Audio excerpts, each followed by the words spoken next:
Well, hello, and welcome to the overview lesson for Class Quiver. I'm Stu Marcy, teacher and creator of Class Quiver, here to show you what I believe is the best and possibly only software designed to help a teacher actually run a class. Class Quiver integrates many useful teaching tools into one program designed to save time for teachers and students and to invigorate the learning.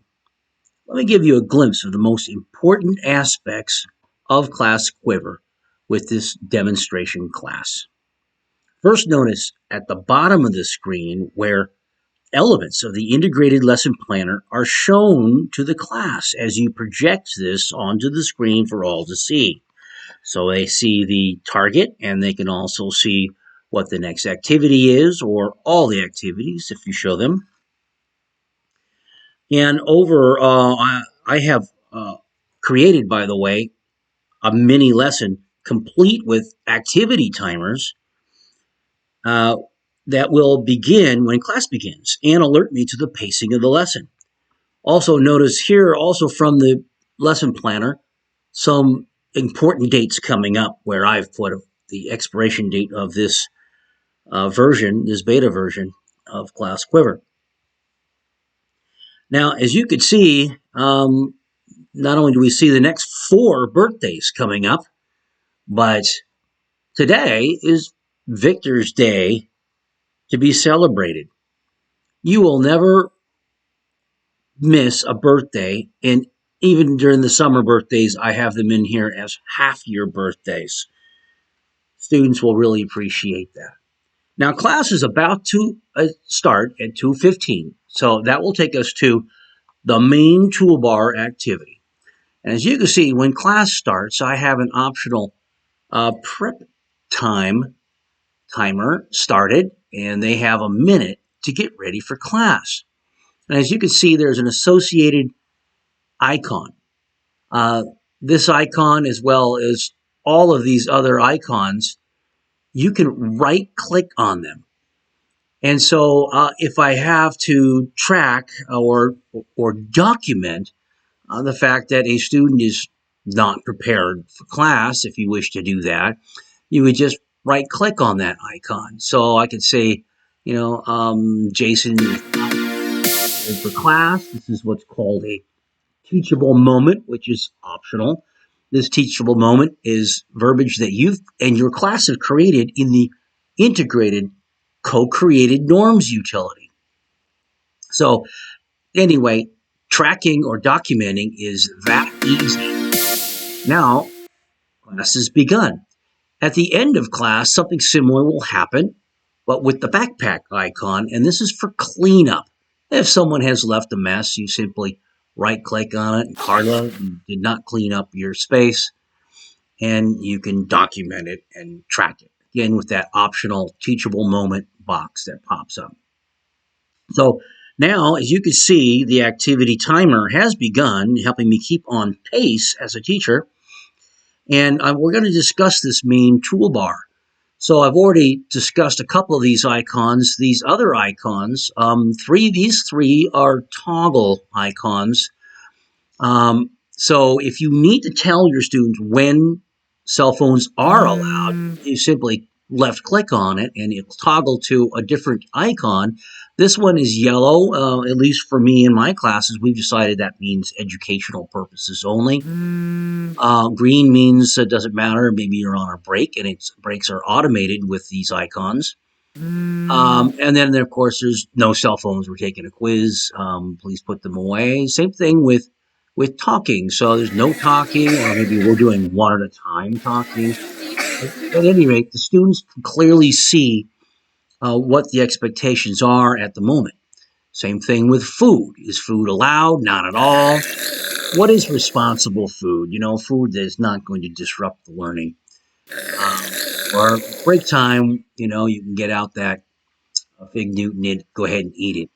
So with these two icons, you could right click on it. So someone's eating when they shouldn't be eating. I would go, Christian. But notice which icon pops up. It's whatever it is you've toggled to at this moment. So there are custom norms as well. So if I wanted to come down and right click and go to Damien, and here's some that you and your class can come up with in the co-created norms utility. Maybe you might add, wearing a mask properly during a pandemic or something like that. And there's also a gold star. I like the gold star. The students like that too. I'd say, hey, Carly, good job. That was excellent participation. And then you can see that Carla got a little gold star around her picture. So on the opposite end of the toolbar, you can see I have another icon here. This is exit. So in our school, we have our students record when they leave and when they return. In my classroom, I have a remote mouse where they do that themselves. They just either right click on the exit and find themselves. Jennifer has just left. What reason? You can make your own custom reasons. And you can see a yellow overlay on that. And then, when she returns, she can right click on it, or, she can also right click on herself and go to exit. And notice how it records exactly how long she's been gone. And this is all recorded and documented for you to view at any time that you want. And I have an icon for a school bell. And if you want, you can use the school bell, and or you could just turn that off, and the school itself has its own bell, and you can synchronize the school clock to match that. And I see I'm off of my pacing already. I should be on the menus by now, but I first have to show you how this all came to be, and that was with this random selecting of students, or what we used to know as the popsicle stick system. There's a sound that's telling me what I should be on now in my pacing. So you can also right click to select a student. Maybe Jennifer has her hand up and you want to pick Jennifer. And the computer will record how many times students have been selected and if they have participated. And you have a way of, not awarding a participation point very easily and very efficiently as well. So one more thing about the toolbar before I move on, and that's this very first one. If you want, you can make this a floating toolbar. And this would always be on top of whatever you're doing, so that if you're doing a slideshow or showing a video to your class, you can still select students. You can still track students. Matt, it's on your cell phone again. Please put that away. Okay, so that is the toolbar is showing you quite a lot. Now I want to show you the menus here. As you can see under classes, you can have 8 different classes with options for each class. Numbers of seats and how to automatically place pictures onto the seats. Really easy to do. Bell schedules. You can have 8 different bell schedules, and you can edit them and decide what day of the week each schedule is running on, and even synchronize your computer to the school's bell. And under layouts, you can have 8 different layouts. And you can even load an arrangement from a different class and save your arrangements. You can hide and unhide pictures or points or names, and you can choose a different background. You can see I've got this nice pavement picked. We can do flashcards, and my flashcards are way better than any flashcard program out there. You can also run competitions and challenge rounds. Of course, you could again continue to select students at random. You can even continue to select students up here at random. I also have practice. And a practice basically uses the same sets as a flashcards. Think of flashcards as not just rote memorization, but, a way to present writing topics or discussion topics. I use this format for warm-ups every day in my class. And you can still, bring up randomly chosen students to respond to these different questions. Under view, you could put in customizable emergency procedures. Go back to your seat chart. You can, even see your whiteboard. You can see there's a small one line of a whiteboard up here, but you can see the entire screen as a whiteboard, and your whiteboard is shared with every class that is the same course. And if you want to, you can even show parts of your lesson plan. So if you have detailed lesson plans that include instructions, pop them up really quickly. Hopefully you are not writing them on your whiteboard and then erasing them every period and writing them again. That's a waste of time. So I'll go back to my seat chart, continue. I've got timers built in. So easy to use, counting up, countdown, intervals, break times, and it looks like I'm supposed to be on to setting timers right now, but I'm not quite there yet. And you can see I've got planning for my lesson planner, a utility for creating set files, which, by the way, you can just use as well in Quizlet so that students can practice them at home. Here's my co-created norms and access to all kinds of information generated when you track your students. And then there is a help menu as well. So, but look at the middle of this screen. In the middle of this screen is a seat chart. This is a default layout. A typical projector isn't wide like this. And if you wanted to, you could, have fewer seats, more seats. You can make them bigger or smaller. You can adjust the dimensions and the borders as you wish. But in this, you can see that there are some colors associated here with the students. This blue simply means that the student was absent previously. So it informs me that this student might need help getting caught up. I do allow doing absence, taking attendance in class, and that is also recorded, even though you have a school information system where you'll do absences. At least now the computer won't pick Maddie, or for that matter, anyone who is still out of the classroom for a bathroom. If Maddie comes in late, you can switch it to a tardy, and it says how tardy is she. So that's based on when class started.